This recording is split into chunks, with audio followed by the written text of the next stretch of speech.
আপনারা শুনবেন তার বক্তব্য। কমরেড সম্রাট ভট্টাচার্য আপনাদের সামনে এখন আলোচনা করবেন। আমরা এমন একটা সময় পার্টির সম্মেলনগুলো করছি যখন আমাদের দেশ খুব বিপদের মধ্যে আছে, আমাদের রাজ্যও খুব বিপদের মধ্যে আছে। আমাদের রাজ্যের তৃণমূল কংগ্রেসের যে সরকার, সেই সরকার গোটা রাজ্যে একটা দুষ্কৃতির রাজ তৈরি করেছে। গোটা রাজ্য জুড়ে দুর্নীতি, গোটা রাজ্য জুড়ে অপরাধ, তার একটা রাজত্ব গোটা পশ্চিমবাংলায় তৈরি করেছে এই তৃণমূল কংগ্রেস। আর সেইখানে দাঁড়িয়ে আমাদের রাজ্যে খোলা জলে মাছ ধরতে এসে বিজেপি তারাও তাদের শাখা প্রশাখা বিস্তার করছে। আমরা দেখেছিলাম এই রাজ্যে বামফ্রন্টের সরকার ছিল, যার মুখ্যমন্ত্রী ছিলেন একজন মুখ্যমন্ত্রী ছিলেন বুদ্ধদেব ভট্টাচার্য। জ্যোতি বোস কিংবা বুদ্ধদেব ভট্টাচার্য তাদের আমলে কোনোদিন বলেননি যে আমাদের রাজ্যে আমাদের আমলে আমরা বাংলাকে এগিয়ে দিয়েছি। কিন্তু বাংলার জন্য একের পর এক বাংলার মুকুটে পালক গুঁজে দিয়েছিল জ্যোতি বোসের সরকার, বুদ্ধদেব ভট্টাচার্যের সরকার। তৃণমূল কংগ্রেসের রাজত্ব চলছে 2011 সাল থেকে। ক্ষমতায় আসবার পর থেকে মমতা ব্যানার্জি বলছেন আমাদের আমলে এগিয়ে বাংলা।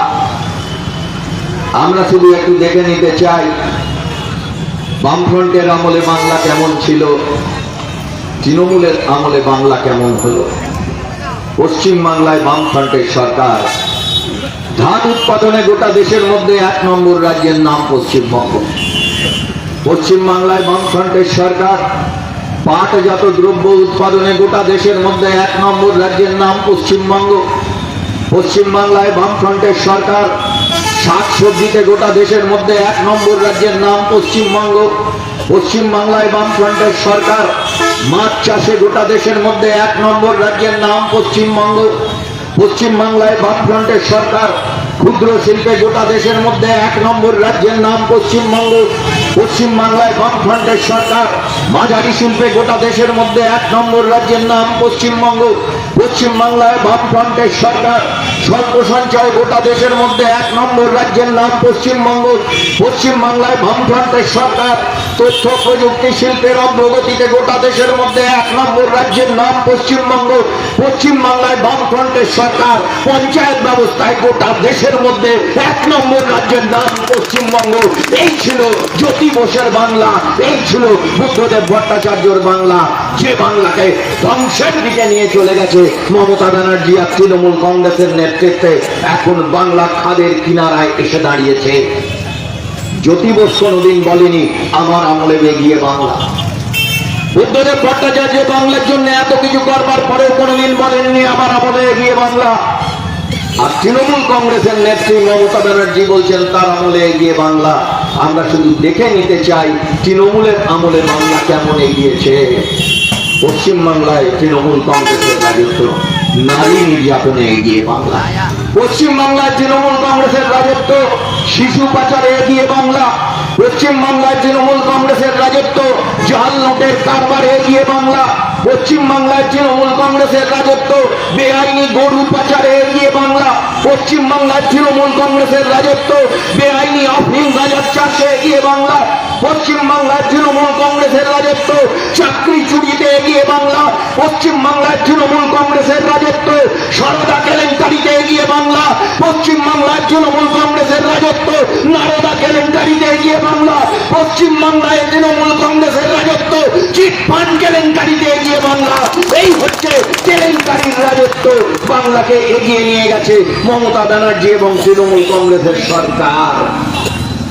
আমরা যে কথা বলতে চাই, এ রাজ্যে ছিলেন আমাদের প্রিয় মুখ্যমন্ত্রী বুদ্ধদেব ভট্টাচার্য। মাত্র কিছুদিন আগে, কয়েক মাস আগে তিনি আমাদের ছেড়ে চলে গেছেন। বুদ্ধদেব ভট্টাচার্য বাংলার মানুষকে স্বপ্ন দেখিয়েছিলেন।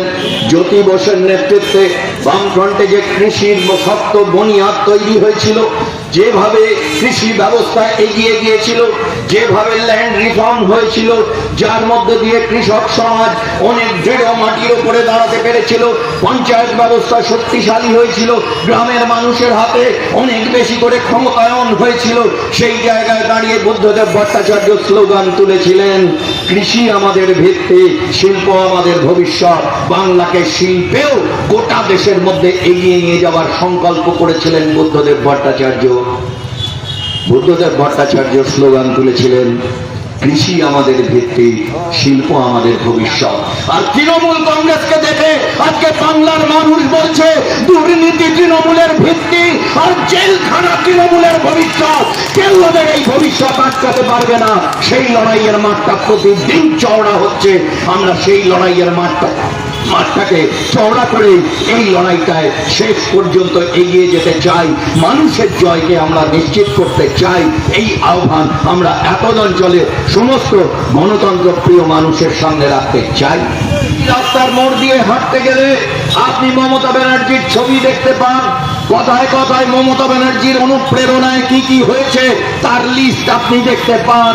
কিন্তু আপনি মমতা ব্যানার্জির অনেক ছবি দেখতে পাবেন, খবরের কাগজ খুললে ছবি দেখতে পাবেন, কিন্তু মমতা ব্যানার্জির একটা কারখানা উদ্বোধন করবার ছবি দেখতে পাবেন না। বুদ্ধদেব ভট্টাচার্য জ্যোতি বসুদের নেতৃত্বে বাংলার বুকে একের পর এক কলকারখানা দরবার যে ইতিহাস, সেই ইতিহাস তৈরি হয়েছিল। আর ওদের নেতৃত্বে সেগুলো ধ্বংস করবার ইতিহাস তৈরি হয়েছে।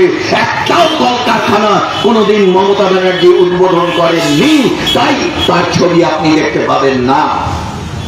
মুদ্রার এক পিঠ যদি হয় মমতা, আর এক পিঠ হল নরেন্দ্র মোদী। 2014 সাল থেকে নরেন্দ্র মোদী দেশের প্রধানমন্ত্রী। বিভিন্ন সময় খবরে কাগজে তার বিজ্ঞাপন দেখি, বিভিন্ন সময় টেলিভিশনে তার বিজ্ঞাপন দেখি, বিভিন্ন সময় বিজেপির কর্মীরা রাস্তার মোড়ে মোড়ে নরেন্দ্র মোদীর ছবি দেয়। কিন্তু আপনি কোনোদিন ভারতে গোটা দেশের মধ্যে নরেন্দ্র মোদী একটা কারখানা উদ্বোধন করছে তার ছবি আপনি দেখতে পাবেন না। কারণ নরেন্দ্র মোদীও কোনো কারখানা উদ্বোধন করেননি। দেশের অগ্রগতির জন্য কলকারখানা দরকার, দেশের অগ্রগতির জন্য কৃষিতে ভর্তুকি দরকার, দেশের অগ্রগতির জন্য বেকারদের হাতে কাজ দরকার। আর সেইখানে দাঁড়িয়ে আমাদের দেশের যে সম্পদগুলো বিক্রি করে দেওয়ার চক্রান্ত করছে, এই হচ্ছে নরেন্দ্র মোদীর সরকার। আর আপনি যদি সেই নিয়ে কোনো কথা বলতে চান, আপনাকে সাম্প্রদায়িকতার যুদ্ধ দেখাবে। গোটা দেশে হিন্দু মানুষ বেশি, তাদেরকে বলবার চেষ্টা করছে যে আজকে হিন্দু কেন বেকার, তার কারণ মুসলমানরা তারা আজকে এই দেশের সংখ্যায় বেড়ে যাচ্ছে। হিন্দু খতরে মে হ্যায়, আবার কেউ বলছে ইসলাম খতরে মে হ্যায়। আমরা যে কথা বলতে চাই যে মোদী এবং মমতার রাজত্বে জনগণ খতরে মে হ্যায়, এই কথাটা আমাদের একসঙ্গে হিন্দু মুসলমানকে একসঙ্গে হাতে হাত ধরে বলতে হবে। যতদিন না পর্যন্ত এই কথা আমরা বলতে পারি, ততদিন পর্যন্ত এই বিপদের হাত থেকে আমাদের নিস্তার নেই। বিজেপি হিন্দু ধর্ম নিয়ে রাজনীতি করে, তার মানে হচ্ছে বিজেপি হিন্দু ধর্মকে সবচেয়ে বেশি অশ্রদ্ধা করে। জামাতে ইসলাম তারা ইসলাম ধর্ম নিয়ে রাজনীতি করে, জামাতে ইসলাম ইসলাম ধর্মকে সবচেয়ে বেশি অশ্রদ্ধা করে। এই কথা মাইক লাগিয়ে আপনাদের শত শত মানুষের সামনে আমি সোচ্চারে এই কথা বলতে চাই, কারণ এই বিশ্বাসের উপরে দাঁড়িয়ে আমরা সামনের দিনের লড়াইটা করতে চাই। হিন্দু ধর্ম বলেছে বসুধৈব কুটুম্বকম। আপনারা সকলেই জানেন বসুধা মানে হচ্ছে পৃথিবী, আর কুটুম্ব মানে হচ্ছে আত্মীয়। মানে নিজের গোটা পৃথিবীর মানুষকে নিজের আত্মীয়ের মতো করে মনে করো, আত্মীয়ের মতো করে ভালোবাসো। এই কথা শেখালো কে? হিন্দু ধর্ম এই কথা। খ্রিস্টানদের ধর্মগ্রন্থের নাম বাইবেল। সেই বাইবেলে বলা আছে, 10টা নির্দেশ দেওয়া আছে কিভাবে চলা উচিত, কি কি কাজ করা উচিত, যাকে বলা হয় 10 কমেন্ডমেন্টস। এই 10টা নির্দেশ নিয়ে একটা সিনেমা হয়েছিল হলিউডের, সেই সিনেমাটার নামও হচ্ছে 10 কমেন্ডমেন্টস। সেইখানে 2 নম্বর কমেন্ডমেন্ট বা 2 নম্বর নির্দেশিকায় বলা হয়েছে লাভ দাই নেভার। লাভ মানে ভালোবাসো, দাই মানে তোমার, নেভার মানে প্রতিবেশীকে। তোমার প্রতিবেশীকে ভালোবাসো। কে বলছে? খ্রিস্ট ধর্ম বলছে। হিন্দু ধর্ম কি বলেছে? বসুধৈব কুটুম্বকম, পৃথিবীর সব মানুষকে ভালোবাসো। আর ইসলাম ধর্ম কি বলল? ইসলাম বলছে যার প্রতিবেশী অভুক্ত থাকে সে মুমিন না, সে সাচ্চা মুসলমান না, তার জন্য জান্নাতের রাস্তা বন্ধ। এই কথা ইসলাম ঘোষণা করেছে। কারণ তুমি খেতে পেয়েছো কিন্তু তোমার পাশের মুসলিম মানুষটি খেতে পায়নি, সেই মানুষটার খবর তুমি রাখো না। এই যদি হয় তুমি তবে সাচ্চা মুসলমান নয়, তোমার জন্য জান্নাতের দরজা, স্বর্গের দরজা বন্ধ। তাই তোমার দায়িত্ব প্রতিবেশীদের ভালোবাসা, প্রতিবেশীদের দায়িত্ব নেওয়া। তাহলে হিন্দু ধর্ম যে কথা বলেছে, খ্রিস্ট ধর্ম সেই কথা বলেছে, ইসলাম ধর্ম সেই কথা বলেছে, মানুষকে ভালোবাসো। গোটা পৃথিবীর মানুষের জন্য ভালোবাসাকে বিতরণ করে দেওয়ার কথা সব ধর্ম বলেছে। সেইখানে যখন হিন্দু ধর্ম বলে বসুধৈব কুটুম্বকম, তখন আমরা দেখি বিজেপি আরএসএস বলে হিন্দি হিন্দু হিন্দুস্তান, মুসলমান যাও পাকিস্তান।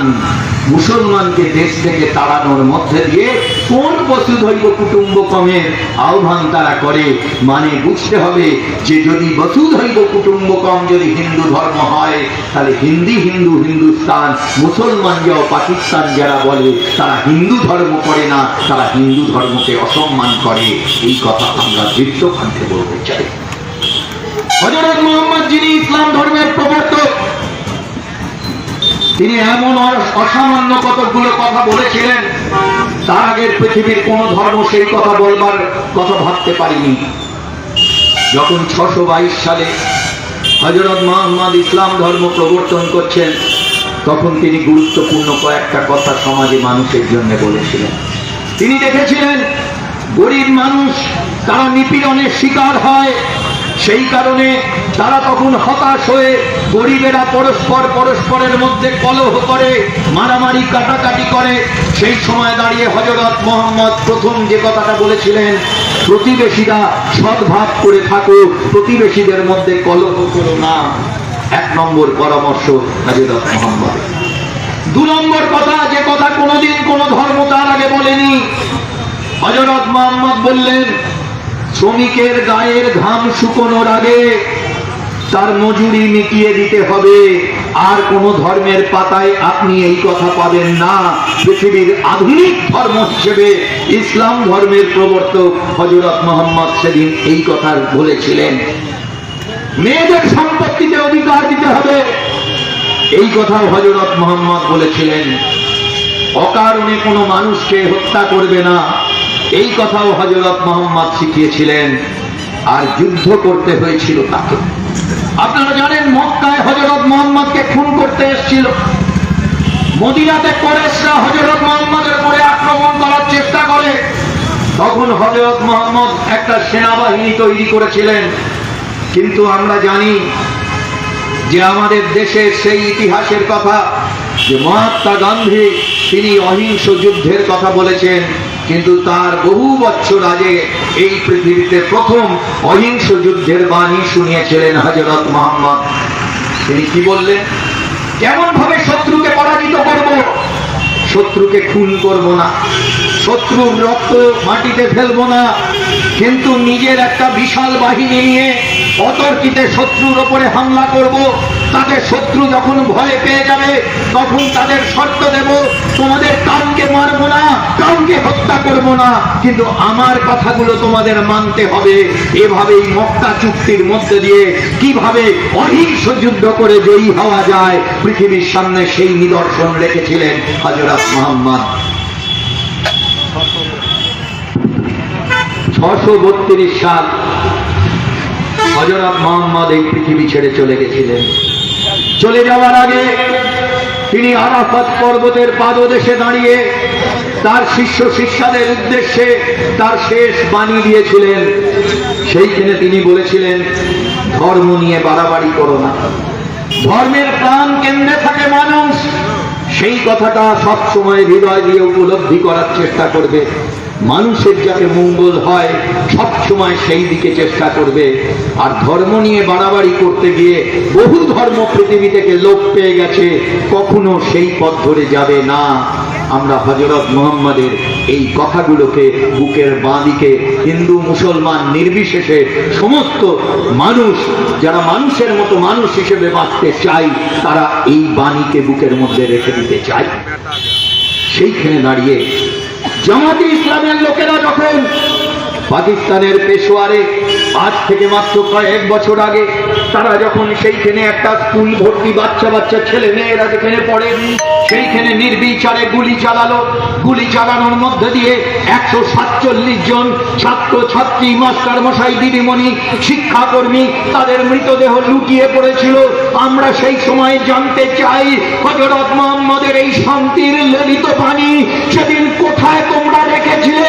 জামাতে ইসলামের লোকদের কাছে জবাব চাইতে হবে। কেন তোমরা মুসলমান ধর্মের নামে ইসলামের নামে 100% মানুষ সেদিন যাদেরকে খুন করেছিলে তারা প্রত্যেকে মুসলমান ছিল, কেন তাদের খুন করেছিলে? কোন ইসলামে এই কথা লেখা আছে? এই প্রশ্ন তাদের চোখে চোখ রেখে জানতে চাইতে হবে, ঠিক জানতে চাইতে হবে।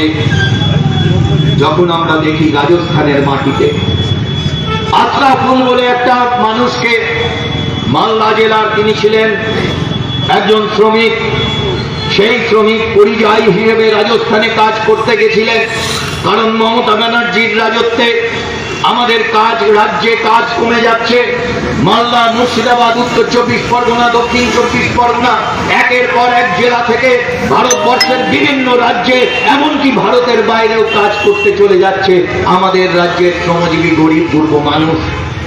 সেইখানে দাঁড়িয়ে আমরা দেখলাম আশরাফুলকে নির্বিচারে টুকরে টুকরে পুড়িয়ে মারল শম্ভুনাথ বলে একটা হিন্দুত্ববাদী লোক। আমরা জানতে চাই যে হিন্দু ধর্ম যদি বসুধৈব কুটুম্বকমের কথা বলে, হিন্দু ধর্ম যদি সব মানুষকে ভালোবাসার কথা বলে, তাহলে কোন হিন্দু ধর্মের নামে তুমি আশরাফুলকে খুন করলে? আমি যে কথা বলতে চাই, সন্ধেবেলায় রাত্রিবেলায় বাড়িতে এসে খেতে বসে যখন আমি টিভি দেখছি তখন টিভির খবরে দেখছিলাম আশরাফুলকে কিভাবে নির্বিচারে নৃশংসভাবে টুকরে টুকরে হত্যা করা হয়েছে। বিশ্বাস করুন, আজকে এত বছর বাদেও আমি আপনাদের সামনে কথাটা বলছি, আমার বুকটা কেঁপে উঠছে। খাবার খেতে খেতে আমার হাত থেমে গেল। আমার বাড়িতে লোকজন জিজ্ঞেস করছে আর তুমি খাবে না? আমি তাদের সঙ্গে কথা বলতে পারছি না। বুকের ভেতর থেকে একটা কান্না গলা বেঁধে গলাটাকে রুদ্ধ করে দিয়েছে। হিন্দু ব্রাহ্মণের বাড়ির ছেলে সোমনাথ ভট্টাচার্য আশরাফুল মরলে কেন যে বুকে গুমড়ে গুমড়ে কেঁদে ওঠে? তার নাম মনুষ্যত্ব, তার নাম মানবতা।